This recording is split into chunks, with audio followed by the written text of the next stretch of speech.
Hi knitters, my name is Andrea Wong, and I thought to give a brief talk about the pandemic and how that impact knitters and teachers and the knitting world. So I'm gonna start talking about my life. The first when the pandemic came up, how that impact me and how that impact my knitting life. Okay. Um, to be honest with you, it's the first pandemic I lived through, even though I'm older. Uh, I went to the TV and I watched a documentary about the pandemic in 1918, the influenza, and it was pretty scary. So I thought at the beginning when this all came about that people were exaggerating, but no, the pandemic was pretty serious, and we all know now how it affect our lives in so many ways. But I want to detain here about knitting and the knitting life that I had. So, knitting has always been my companion in good and bad times. When I'm happy, I love to start new projects. I'm inspired to go to yarn shops, to look things, to touch things. But during the pandemic is when everything shut down, and knitting was also my best companion. So I started knitting more. I started knitting to relax. I started knitting to keep my focus, to keep my sanity. And like I said, through good and bad times in my life, knitting has been a very good companion, and it's no different, when the pandemic hit. Uh, I start looking for more projects. I start looking in knitting for comfort, and of course, it was a big part of my support and my support system. So knitting is always with me.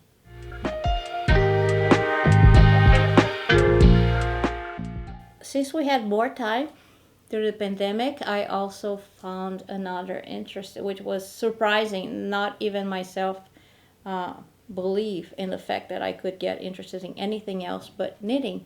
But I did. I actually started taking classes in painting, in particular watercolor, and I am just starting to learn how to watercolor, how to draw, how to um, basic skills, and I love it. I really think it has everything to do with the knitting.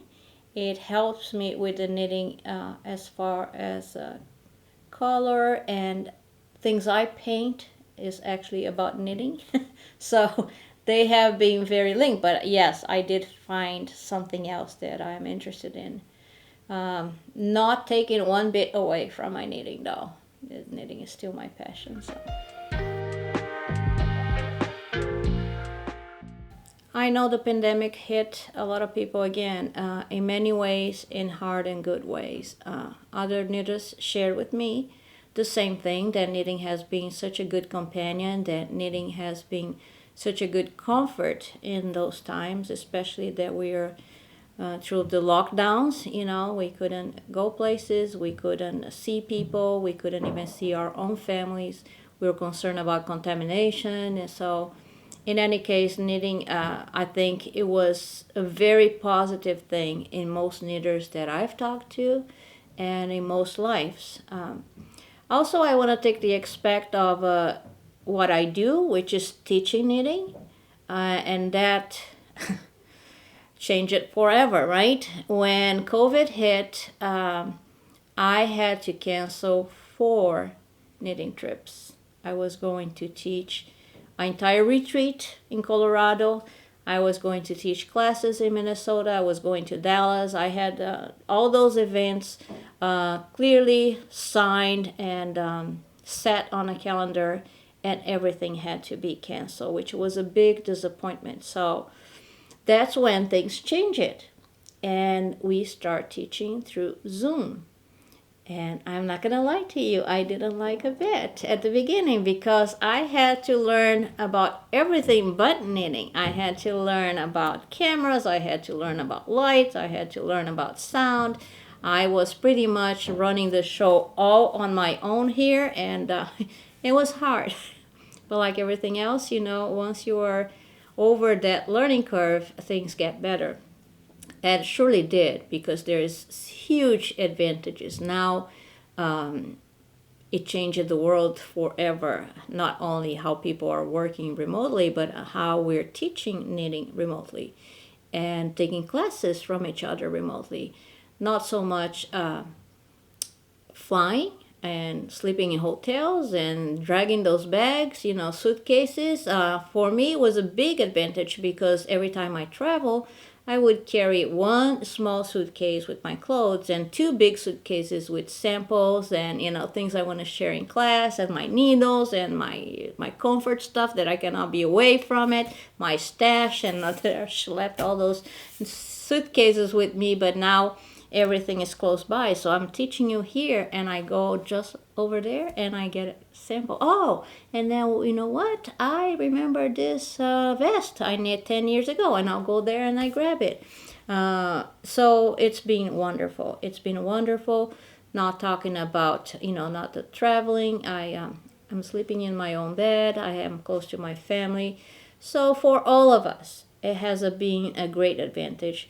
Not talking about teaching, like the last workshop I did, I had people in 4 different continents. How crazy is that? I had a person in Australia, I had a person in England. So that's just to blow my mind. It's just amazing, and I'm so happy we can do that. So I think the pandemic, it has been very sad in many ways. I lost a close person in my family. My father's brother died of COVID, but also so many good things came out of it. So we have to take the positive in every situation that we go through. So as the pandemic continues, my advice to you is yes, try to keep close the things you like to do. Knitting is one outlet, is one way that you can look for comfort. You can look for being productive. You can make things. You can gift others. You can share your talent with so many people.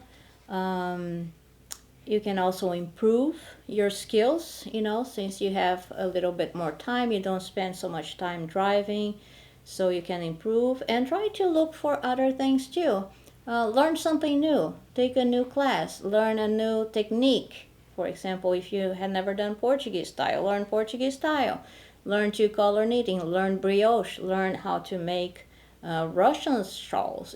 Just improve your knitting, because that's a skill that will be with you forever. And again, you can make things for you, you can make things for loved ones, and you can share. Mostly, you can teach others how to knit and enjoy this wonderful passion. So keep doing it.